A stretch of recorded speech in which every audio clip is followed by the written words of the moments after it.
last time I talked to you, you were lonely and out of place. You were looking down. What's going on, everyone? I'm Jaren, and today we are talking about The Watchers. Before we get into this review, I wanted to give a big shout out to my best friends, Des and Seth Yamada. I know that they've been trying to hook me up with a little bit of a microphone so, you could hear me better, especially on my reviews, but unfortunately, this is not compatible with what I'm currently using for my review videos, and I decided to go with my old earphones, which I found. So hopefully that'll help somehow improve my articulation and the things I have to say. Without further ado, let's get into it. The story follows a young artist who finds herself stranded in an expansive yet immaculate forest of Western Ireland. After finding shelter, she finds herself trapped alongside three strangers who are stalked by mysterious creatures each night.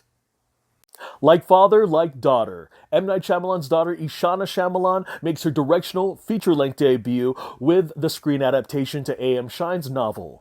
And I honestly don't know what all the hate is about. I have read and heard a lot of negative reviews for this movie, and it's just a shame that a lot of people are willing to trash talk the style and the storytelling structure, especially just because the Shyamalan name is on it. I mean, I bet you if Guillermo del Toro slapped his name on this, the critics would be sucking its fucking dick. And just because it is not the same factory package face value crap that you see on streaming doesn't mean it's not good. And I mean, having said all that, I can definitely guarantee you I have absolutely enjoyed it. I appreciate it more than it's given credit for. Starting off with Ishana as our director, I was very impressed with a lot of the parallels and visual cues she used to draw the audience into its overall theme and foreshadowing elements that slowly begin to unveil themselves throughout the story. Now, I haven't seen her Apple TV series, The Servant, but I can tell that a lot of what she has done here really reflects about how much she has learned from her father, especially with the craft that he's involved with the subgenre that he's so passionate about.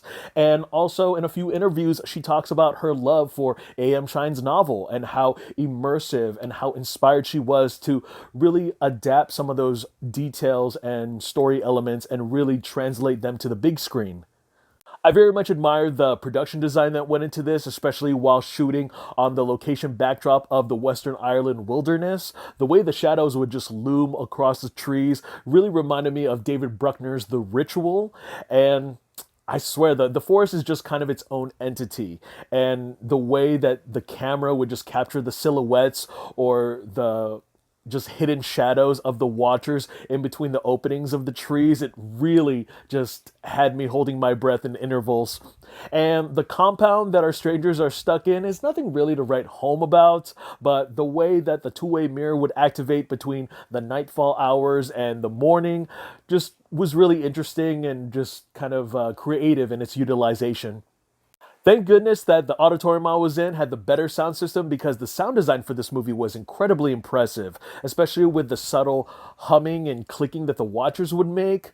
Just it kind of reminded me of The Predator meets the creatures from A Quiet Place. And even when they had the initial shriek, the roar, when they become agitated, it sent a piercing shiver down the back of my spine and made all the little hairs on the back of my neck stand up. Just creepy when thinking about it. But there is a 360 pan shot that they utilize, a lot of really good surround sound. And I mean, there's not really much to look at, but it's really cool. Olwen Fure, Olwen Fuer, the old ass lady who played Old Sally in Texas Chainsaw Massacre 2022. She delivered a pretty solid performance. I do wish that they properly developed and fleshed out the characters played by Georgina Campbell and Oliver Finnegan, because I really wanted to care about them a little bit more than just the face value stuff. I mean, especially when they were facing danger, I just almost didn't really care. But I mean, I think that the true standout here and the one that's morely focused on is the character Mina, played by Dakota Fanning. Dakota Fanning is no stranger to the horror genre, but it is the first time I've seen her step back into a compelling role like this one as an adult, and I think her character is very well written. And there's a lot of things that she doesn't really say, some things that she doesn't really get to emote, and I think that's part of her being broken and a piece of her past that slowly get unveiled throughout the runtime. And with that being said, she does make some arrogant decisions. Now, I'm not sure if a part of her decision making all comes down to, is she being lied to, or is she think that everything that's going on is fake? But it really does expedite a lot of the consequences for the group that occur throughout the movie. I mean, granted, I would love for a lot of the movies that occur with mysteries to kind of take a swing at trying to get all the answers and pay it off for the audience. Speaking of expedited consequences, the pacing for this movie was unexpectedly pleasant, and I know that's a little difficult to say. A lot of people might disagree with me and say it's boring, but I do feel like when it comes down to movies like this that take place in one location, a lot of the times they have a certain structure, and a lot of the times they'll take the more slow burn route. And in this case, a lot of things kind of happen in between all these things. There are exposition dumps, and that does kind of lean a little bit more towards the heavier side. Like, there's a lot of things that are going on, and it happens a little bit fast. But when we get down to explaining a lot of these things, especially to what the creatures are, where they are, what's going on. There's just a lot. There's a lot to digest, and that might kind of tinker with the patience of the audience, especially when you start to dissect a lot of the logistics of how this even works, how it makes sense. But overall, I do think that it moved quite a lot better than a movie like Argyle, for example. Can you really imagine how much explaining they had to do for every single reveal? As divisive as the pacing could be, I do think that I wish the movie was just a little bit longer to kind of spend more time with the professor in this one particular subplot to have all that exposition dump. I mean, we could have got more of a visual than actual telling, and I think that would have worked out, having to see this professor go over his grief and a lot of the research and experimentation that he went through, the hunt that he kind of sets himself on to this little side adventure. But I think that would have summed up a lot more answers, a lot more of a sense of disbelief that the audience could get on board with. I just wish there was a little bit more than just the video diaries, a little bit more to kind of answer some of the plot holes, including just the way the Watchers work and how they operate, especially with the way the burrows are, the whole nighttime, daytime situation, especially that two-way mirror, man.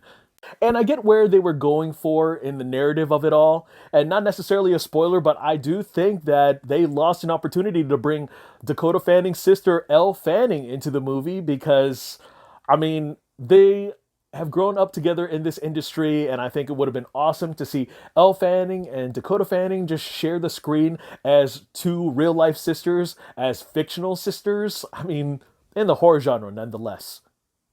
Guys, when I first saw the trailer for this movie, I was really hoping that we were going to be dealing with the Wendigo or some sort of shape-shifting creature. I would have loved that, but they were nowhere near some kind of Indian burial ground, and we were dipping our feet into some Western Ireland wilderness, some of the mythology and folklore. And unless you can guess what that is, the reveal for the Watchers are definitely going to divide audiences.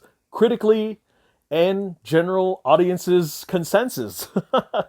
Once we get that reveal, the tone of the movie changes, and it really goes to show you how this movie was advertised versus how the rest of the movie is going to play out, especially in that second hour. And I gotta say, a lot of the twists and turns that really kept me guessing had me on the edge of my seat, and I was very much on board with all of the very out-of-the-box contrivances that they decided to go with.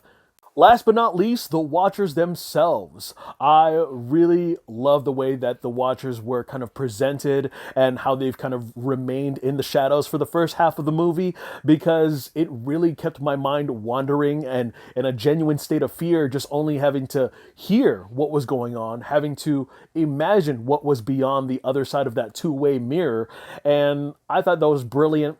And when we finally get the first close-up of the Watchers, we get to see some of their long fingernails and some of their sharp teeth and their slender figure. The way that they would move is just so intimidating, with the way that they would contort their bodies.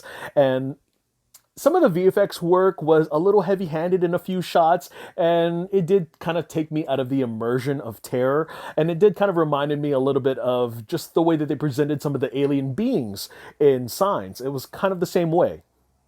Overall, this movie may have had a lot of issues, but I do think that it has gotten the better half of my suspension of disbelief. And Shauna Shyamalan proves that she is a capable and promising director, but I do think that although I would love to see her do more fantasy horror thrillers, I think that she should break away from the nepotism of her father's footsteps. I want her to become her own filmmaker instead of just kind of, banking off of what her father has done over the years and what he has crafted, what he has failed at. I think she's capable to do her own stuff. Now, I know this is not the typical big blockbuster movie that you need to see on the biggest screen possible, but I do highly recommend the best surround sound system while viewing this refreshing feat. Feat as in feature, not feat like I'm Quentin Tarantino. Alright guys, that's all I got to share about that movie. Go ahead and check it out if you want. I'm Jaren Agbanawag. I want to thank you guys again so much for taking some time out of your day to hear me talk some movies. Look forward to more reviews, and I will see you guys at the movies. Have a great summer. Take care.